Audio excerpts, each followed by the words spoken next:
नमस्कार दोस्तों, फिर से हाजिर हूँ एक सच्ची सी कहानी को लेकर के। सुहानी कुमारी, जिनकी उम्र 28 साल होती है। माता-पिता बहुत ही ज़्यादा गरीब होते हैं, किसी न किसी तरीके से सुहानी की शादी ढूँढते हैं, सोचते हैं कोई अच्छा परिवार मिल जाए और सुहानी की शादी हो जाए। काफ़ी ज़्यादा मेहनत करने के बाद, काफ़ी प्रयास के बाद, लोगों से कर्ज़, उधार, ब्याज पे पैसा लेने के बाद, सुहानी के माता-पिता ने एक अच्छा घर देखकर सुहानी का रिश्ता तय करवा दिया और सुहानी की शादी भी हो जाती है। अपने पति के साथ जाती है, साल 2 साल तो उसका ससुराल में उसके साथ बहुत ठीक-ठाक गुज़रता है। लेकिन अचानक उसकी ज़िंदगी में एक ऐसा मोड़ आता है कि सच में ना तो उसका पति उसका कद्र करता है, ना तो उसकी उम, सास, ना तो उसकी ननद, ना तो ससुर, मतलब धीरे-धीरे उसके ससुराल वालों को ये पता चल चुका था कि जो सुहानी है, ये गरीब घर की है और इसको कुछ भी करो, मारो, पीटो, कितना भी सताओ, कोई क्या उखाड़ लेगा। यही सोचकर सुहानी को लोग टॉर्चर करने लगे, धीरे-धीरे बहुत परेशान होने लगी और अपने पति से भी ये सारी बातें कह रही थी कि देखो मैं कुछ बोलती भी नहीं, जो लोग कहते हैं सब कुछ करती हूँ, उसके बाद भी लोग मुझे टॉर्चर कर रहे हैं और ख़ासकर तुम तो सबसे ज़्यादा करते हो।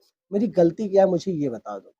बात-बात पे पति भी बिगड़ जाता था और कभी-कभी 2-4 बार मार भी दिया और धीरे-धीरे करके कुछ महीने गुज़रे, फिर सुहानी के कानों तक ये भनक आया, कि इसका जो पति है किसी दूसरी महिला के अफ़ेयर में फँस चुका है। धीरे-धीरे करके ये रोने लगी, पति से जब पूछा इसने हिम्मत लगाकर तो पति ने कहा तुम जैसा सुन रही हो बिल्कुल सही है। क्या करूँ? तुम बेकार हो, तुम किसी काम की नहीं हो। अब सुहानी को बड़ा आया गुस्सा, धीरे-धीरे पति-पत्नी में होने लगा बहुत ज़्यादा तनाव और सुहानी ने धारदार हथियार से अपने पति का हत्या कर दिया।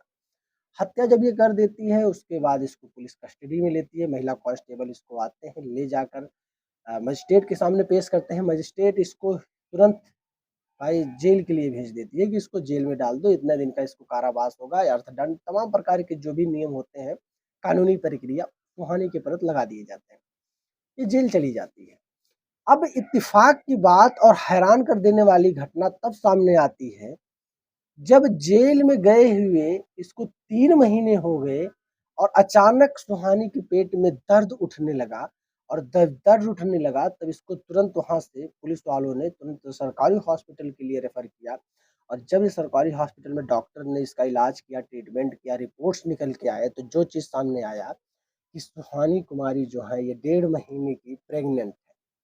अब ये चीज़ सुनने के बाद सारे के सारे लोगों के होश खड़े हो गए कि जब कोई भी लड़की जिसकी उम्र 28, 30 साल, 31 साल की है, उस लड़की को जब कोर्ट में ने सज़ा कर दिया, वो जेल में चली गई और जेल में चली जाने के बावजूद साढ़े 3 महीने गुज़र गए और फिर अब क्या पता चलता है कि उसको 1.5 महीने का गर्भ रुक चुका है। अब ये चीज़ सुनने के बाद पूरा हाहाकार सा मच गया। पूरे समाज में न्यूज़ वाले, प्रेस वाले, बहुत सारे के सारे लोग एकदम बहुत ज़्यादा टीका-टिप्पणी करने लगे कि भाई ये क्या चल रहा है? धीरे-धीरे करके पुलिस जाँच बैठती है, जेल अधीक्षक से पूछा जाता है कि जेल अधीक्षक ने भी अपने सफाई में कहा, मुझे कुछ नहीं पता। कोर्ट इसको संज्ञान में लेती है और तुरंत जाँच करवाती है, पूरा पुख्ता जाँच होने के बाद जेल अधीक्षक यानी कि जो जेल का जेलर होता है, सारा कलाकांडी उसी के द्वारा हुआ था।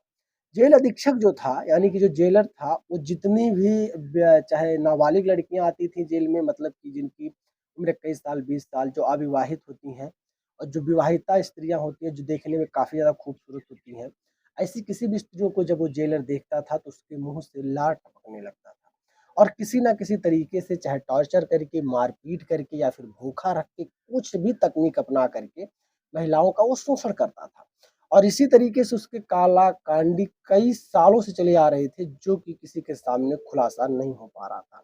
लेकिन जब इस सुहानी का मामला कोर्ट के सामने आता है, तो पूरे के पूरे मामले को खुलासा इस प्रकार मात्र 10 दिनों के अंदर होता है कि जो जेल अधीक्षक होते हैं, यानी कि जो जेलर साहब होते हैं, बहुत बुरी तरीके से फँस जाते हैं। और जब फँस जाते हैं, इनको कोर्ट में पेश किया जाता है। कोर्ट में जब जज के सामने इनसे पूछताछ किया जाता है कि ऐसा करने के पीछे इनका राज क्या है?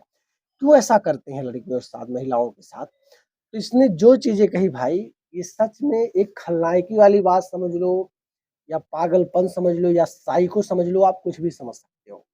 इसने सीधा कहा मुझे ये सब कुछ करना बहुत ठीक-ठाक लगता है, मुझे नहीं लगता है कि ये सारी चीज़ें गलत हैं।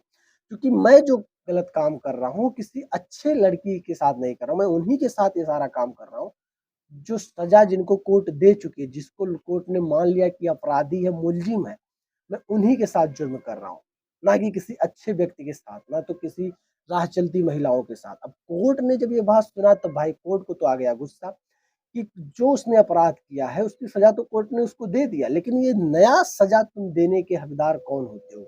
अगर तुमको जेल अधीक्षक नियुक्त किया गया है, जेल का जेलर नियुक्त किया गया तो इसका मतलब ये नहीं तुम महिलाओं का शोषण करो, उनको मारो, पीटो, भूखा रखो, तमाम प्रक्रियाएँ ऐसे करो।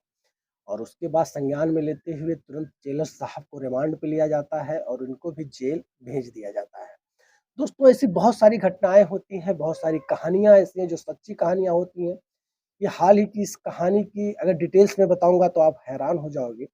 बस आप यही एक चीज़ समझो ये पुख्ता एक सच्ची कहानी है, जीती-जागती हुई कहानी जो अभी हाल ही में 4-6 महीने ही गुज़रे हुए हैं और ये कहानी बड़ी दिलचस्प लगी जिसके भी ज़ुबान से मैंने सुना, कई जगहों पे अखबारों में हमने पढ़ा और बहुत अच्छे से जाँच करने के बाद इस चीज़ को मैं आपको बता रहा हूँ। तो वीडियो आपको कैसा लगा एक बार कमेंट ज़रूर करना, वीडियो पसंद आई है तो लाइक कर लेना और चैनल पे नए हो दोस्तों सब्सक्राइब कर लेना। मिलेंगे फिर इसी तरीके से शानदार कॉन्सेप्ट को लेकर के, तब तक के लिए जय हिंद।